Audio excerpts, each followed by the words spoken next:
सबसे पुरानी कहानियाँ तो सिर्फ सितारों ने देखी है। इंसानों और देवताओं से पहले की कहानियाँ, जब धरती पर महादेवों यानी शक्तिशाली टाइटन्स का राज था, पर उनके अपने बेटों ज़्यूस, पोसेइडन और हेडिस ने उनकी हुकूमत ख़त्म कर दी। ज़्यूस ने अपने भाई हेडिस को एक ऐसा भयानक दरिंदा बनाने के लिए राज़ी कर लिया जो टाइटन्स को हरा सके। तब हेडिस ने अपने मांस से खतरनाक क्रैकन की रचना की। ज़्यूस स्वर्ग का राजा बन गया, पोसेइडन समुद्रों का राजा। ज़्यूस की चाल के शिकार हेडिस के हाथ आई काली दुनिया की हुकूमत। इंसान की रचना ज़्यूस ने की और इंसानों की प्रार्थनाओं ने देवताओं को अमर बना दिया। पर गुजरते वक्त के साथ इंसान बदल गया। वो देवताओं को चुनौती देने लगा और इंसानों ने देवताओं से बगावत कर दी। उसी दौर में एक बच्चे का जन्म हुआ, एक लड़का जो सब कुछ बदलने वाला था। यहाँ फिशरमैन को समुद्र में एक ताबूत मिलता है, जिसे खोलने से ताबूत के अंदर एक माँ और एक बच्चा मिलता है। फिशरमैन बच्चे को उठा के गले से लगा लेता है और उस बच्चे की माँ मर चुकी होती है। दूर से एक लेडी वो मंजर देख रही होती है और परसियस नाम लेती है। फिशरमैन पूछता है, क्या बात है बेटा? परसियस कहता है, मुझे एक भाई या बहन मिलने वाली है। फिशरमैन कहता है, तुम्हें लगता है हमारे बच्चे के आने से हमारा प्यार तुम्हारे लिए कम हो जाएगा, पर ऐसा नहीं होगा। परसियस कहता है, वो आपका अपना बच्चा होगा, मैं तो अनाथ हूँ। फिशरमैन कहता है, मैं तुम्हारा पिता हूँ परसियस, मरमरा तुम्हारी माँ है और तुम हमेशा के लिए हमारे बेटे होंगे। तुमसे हमारा रिश्ता खून और ख़ानदान के रिश्ते से बढ़कर है।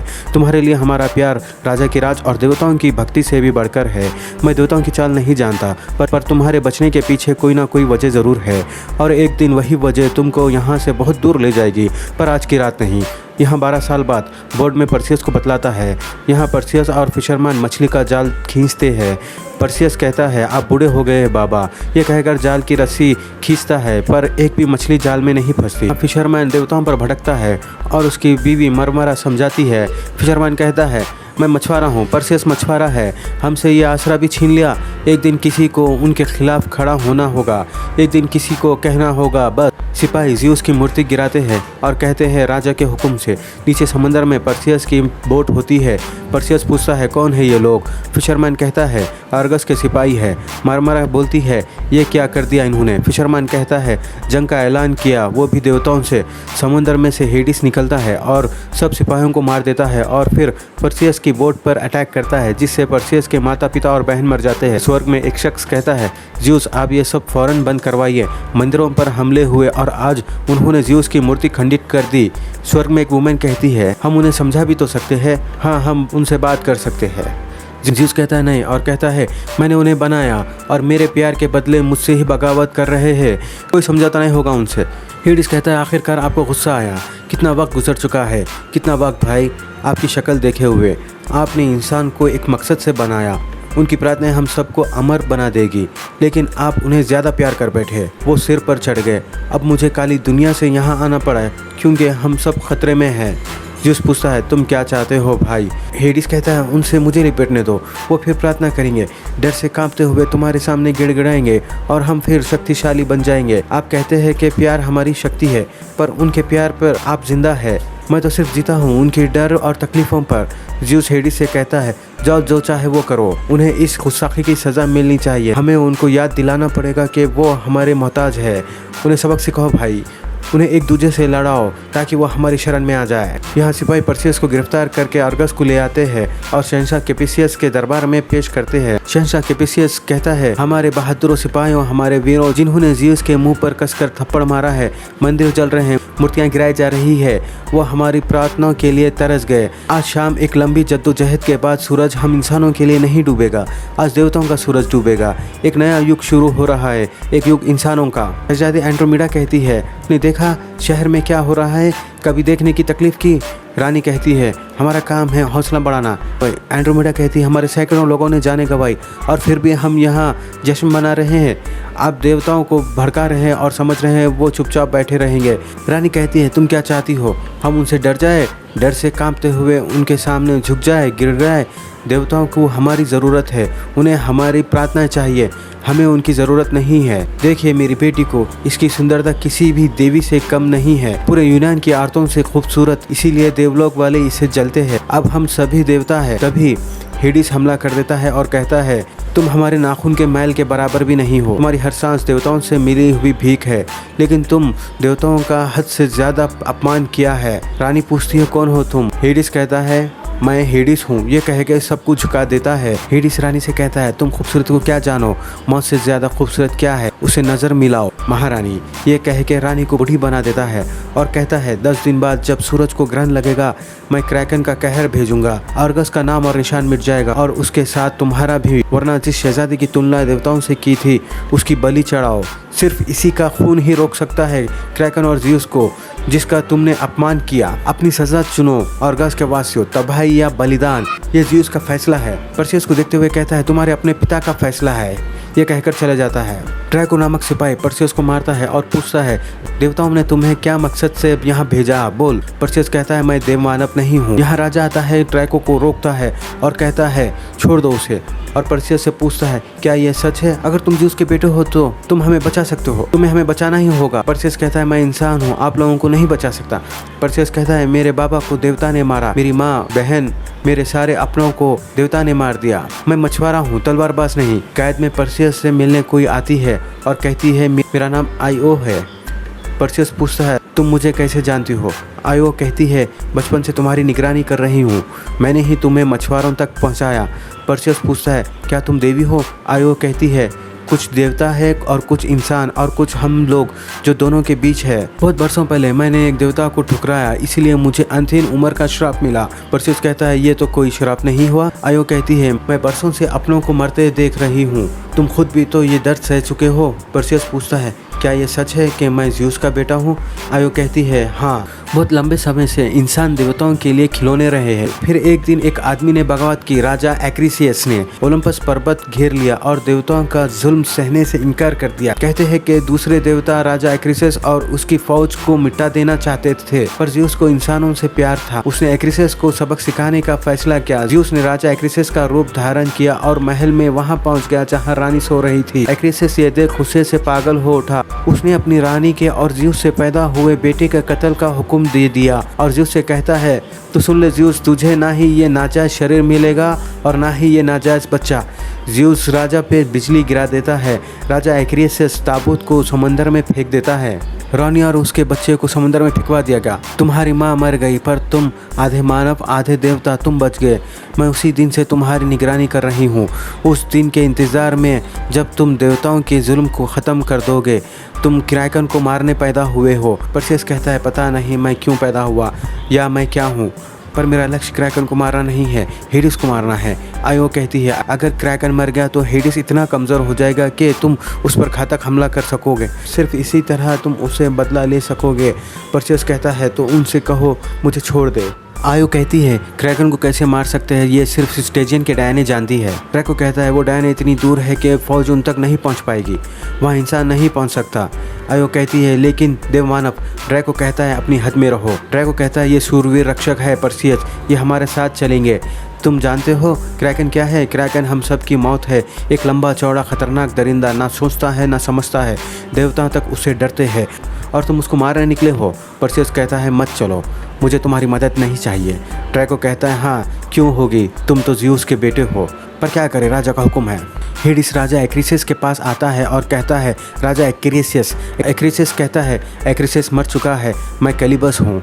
हेडिस कहता है हम दोनों का एक ही दुश्मन है, ज़्यूस मेरा भाई। कैलिबस पूछता है तुम मुझसे क्या चाहते हो? हेडिस कहता है ज़्यूस के जिस पाप को तुम्हारी बीवी ने जन्मा वो जिंदा है, तुम्हारे नाम पर लगा वो कलंक परसेउस। कैलिबस कहता है वो जिंदा है। हेडिस कहता है तुमने अपनी पत्नी को बेकार में मारा, अब परसेउस मुझे मिटाने अर्गस से चला है, उसे मरना होगा। कैलिबस पूछता है मुझे क्या करना होगा? हेडिस कहता है ज़्यूस को मुझ पर शक ना हो कि मेरी शक्ति बढ़ रही है, जब तक कि मैं सबसे शक्तिशाली ना बन जाऊं तुम मेरा हथियार बनोगे।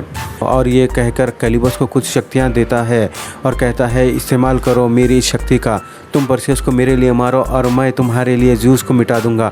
कैलिबस कहता है अब वो लड़का जिंदा नहीं बचेगा। यहाँ परसेउस को एक तलवार मिलती है। ड्रैको कहता है देवताओं का तोहफा है, स्वर्ग में बनी है। परसेउस पूछता है क्यों?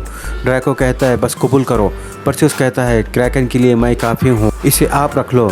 कहकर चला जाता है। परसेस कुछ उड़ते घोड़ों को देखता है। वहाँ एक बड़ा उड़ता घोड़ा आता है और वहाँ आयो आती है, उड़ते घोड़े को सहलाते हुए कहती है ये पेगासस है। अब तक किसी इंसान ने इसकी सवारी नहीं की। और यहाँ कैलिबस अटैक कर देता है, एक सिपाही को चीर के फेंक देता है और परसेस को देखकर कहता है तुझमें से तेरे पिता की बो आ रही है। ये कहकर परसेस पर हमला कर देता है और परसेस का हाथ कतर कर हाथ का मांस निकाल देता है। यहाँ अच्छी खासी फाइट होती है। सिपाही कैलिबस पर अटैक करते हैं। कैलिबस सिपाहियों को ख़त्म करते जाता है। कैलिबस परसेस का सिर दबाते रहता है। ड्रैको कैलिबस का हाथ काट देता है। ये देख कैलिबस भाग जाता है। परसेस ड्रैको से पूछता है कौन था वो। ड्रैको कहता है मालूम नहीं। परसेस कहता है चलो पूछते हैं। उसके पीछे भागते हैं।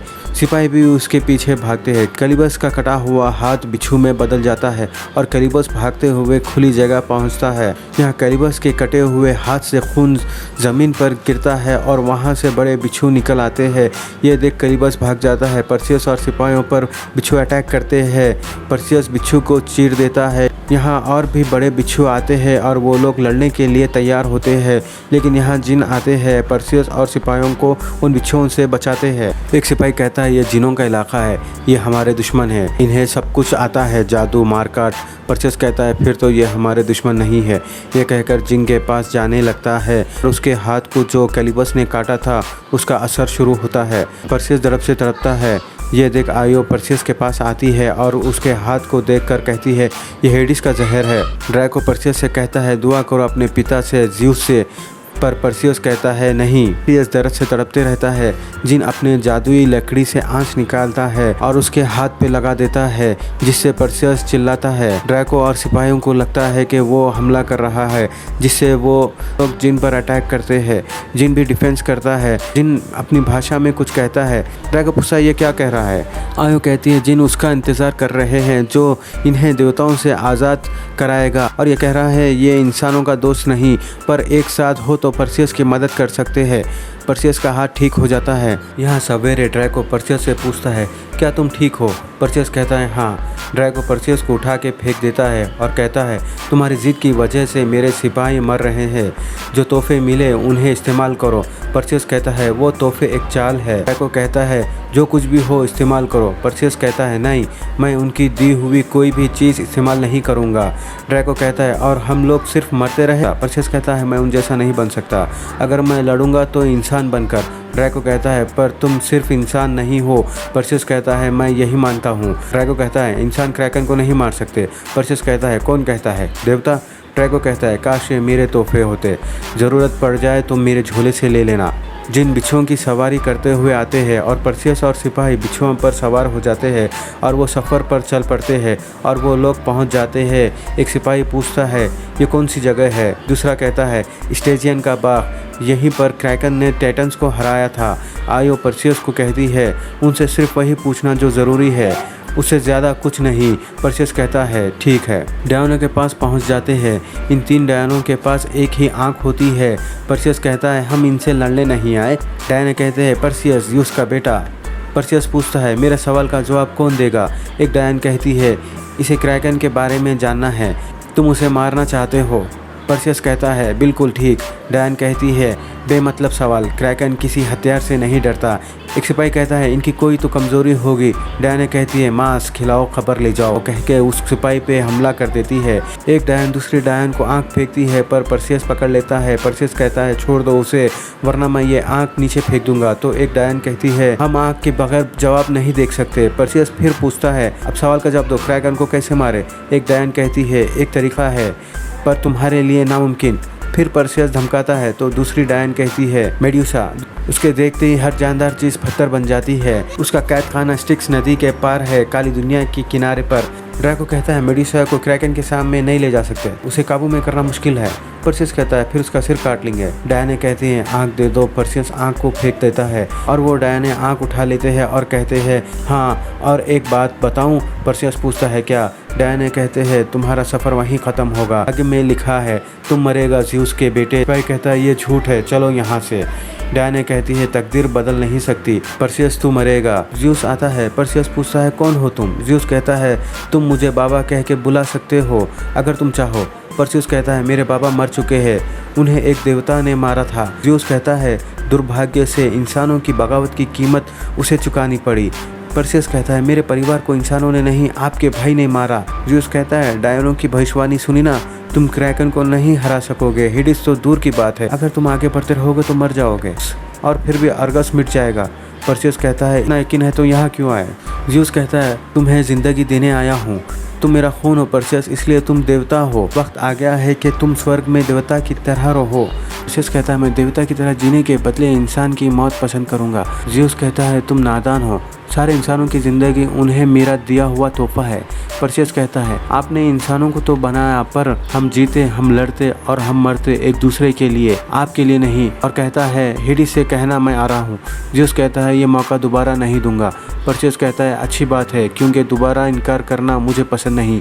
ज़्यूस परसियस को रोकता है और कहता है मौत का सफ़र थोड़ा महंगा है, कह के एक गोल्ड कॉइन देता है। परसियस कहता है आप सबने डायनों की बात सुनी, उन्हें गलत साबित करने का मौका दीजिए, मुझे आपकी मदद चाहिए। सब मान जाते हैं और आयो कहती है मैं रास्ता जानती हूँ। परसियस कहता है हम काली दुनिया जाएंगे और मेडुसा को मारेंगे। वो लोग स्टिक्स नदी के पास पहुंच जाते हैं। आयो कहती है अब हम चारण का इंतजार करेंगे।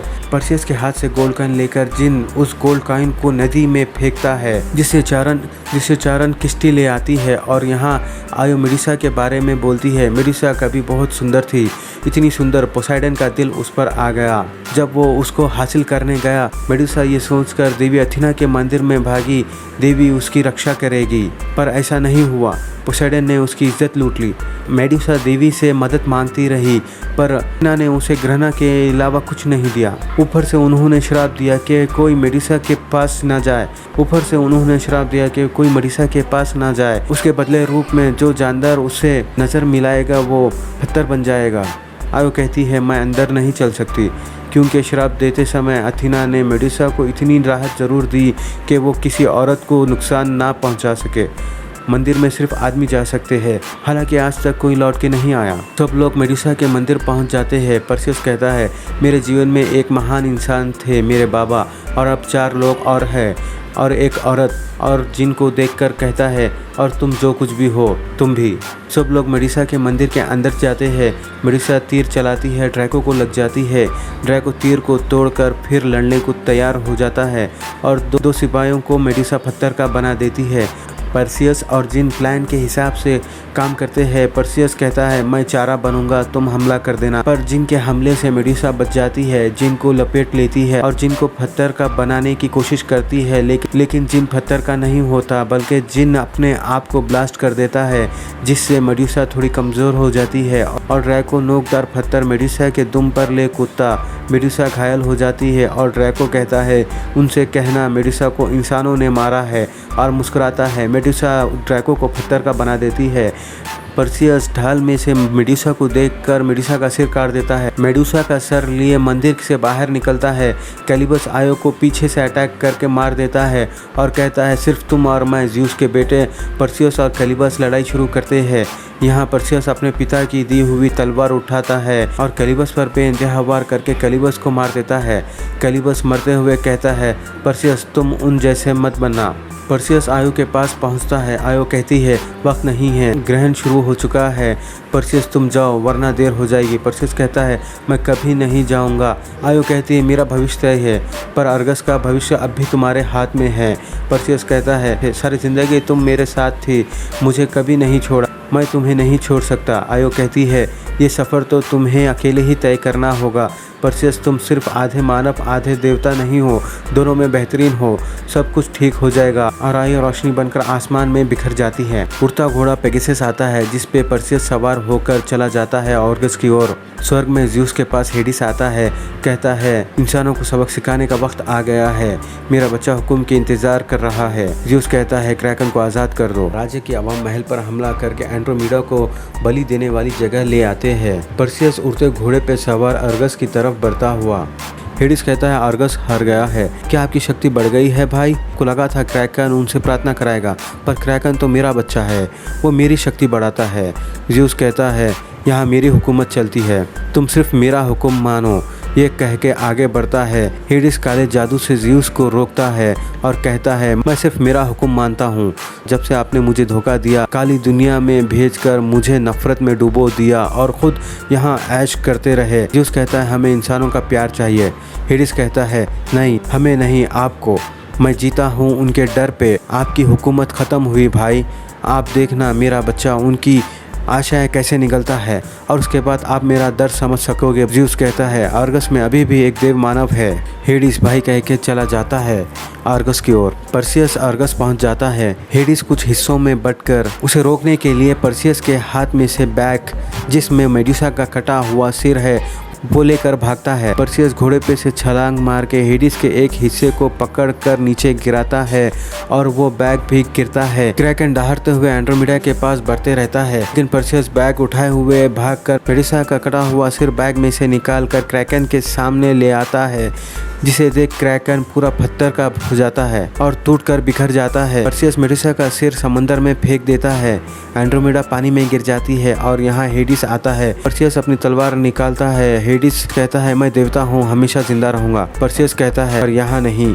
ये कह के तलवार को आसमान की तरफ करके हेडिस पर फेंकता है, जिससे हेडिस काली दुनिया पहुँच जाता है। पर्सियस पानी में कूदकर एंड्रोमेडा को बचा लेता है और वो दोनों एक किनारे बेहोश पड़े होते हैं।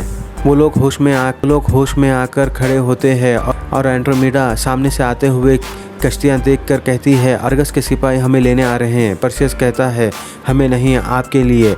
एंड्रोमेडा पूछती है, तुम साथ नहीं चलोगे? पर्सियस, आर्गस को एक राजा की ज़रूरत है। पर्सियस कहता है, मैं राजा नहीं बन सकता, आम आदमी की तरह सेवा करूंगा, आप अच्छी रानी बनेगी। ये कहकर घोड़े पे बैठकर उड़ जाता है। पर्सियस वहाँ खड़ा होता है जिस जगह उसके माता पिता और बहन मरे थे। यहाँ ज़्यूस आके कहता है, देवलोक तुम्हारे एहसान का कर्जदार है और मैं भी। पर्सियस कहता है, हेडिस बच गया, उसे वापस काली दुनिया में भेज दिया। ज़्यूस कहता है, वो मौके के इंतज़ार में है कि कब इंसान कमज़ोर हो और वो उनकी कमज़ोरी से शक्तिशाली बने। हेडिस को मौका देना इंसानों के हाथ में है और हमेशा से था। पर्सियस कहता है, यानी हम उसे फिर देखेंगे। ज़्यूस कहता है, हाँ, लेकिन अब दुनिया जानती है कि एक आदमी उससे रोक सकता है। बेशक तुम्हें मदद मिली, एक तलवार, एक उड़न घोड़ा। मैं चाहता तो था इंसान हमारी पूजा तो करे, पर अपने बेटे की जान की कीमत पर नहीं। पर्सियस कहता है, ये आपकी इंसानियत है। ज़्यूस कहता है, मुझे नहीं लगता तुम देवलोक में रहने का प्रस्ताव पे दोबारा विचार करोगे। पर्सियस कहता है, मैं यहाँ जैसा भी हूँ खुश हूँ। ज़्यूस कहता है, तुम भले ही देवता ना बनना चाहो, पर तुम्हारे कारनामे के बाद लोग तुम्हें पूजेंगे। पर्सियस, उनका भला करना देवताओं से भी बढ़कर, और अगर तुम इंसानी रूप में ही जीने की जिद कर रहे हो, मैं तुम्हें अकेले नहीं रहने दूंगा। आखिर तुम ज़्यूस के बेटे हो। ये कहकर स्वर्ग चले जाता है और यहाँ स्वर्ग से आयो आती हुई दिखाई देती है और यहाँ फिल्म खत्म हो जाती है। अगर आपको वीडियो अच्छा लगा तो प्लीज़ इसे लाइक और कमेंट ज़रूर कर दीजिएगा। मैं बहुत सारी मूवीज़ लेकर आता रहता हूँ, तो प्लीज़ इस चैनल को सब्सक्राइब कर दीजिए और बेल नोटिफिकेशन आइकॉन दबाना मत भूलिएगा।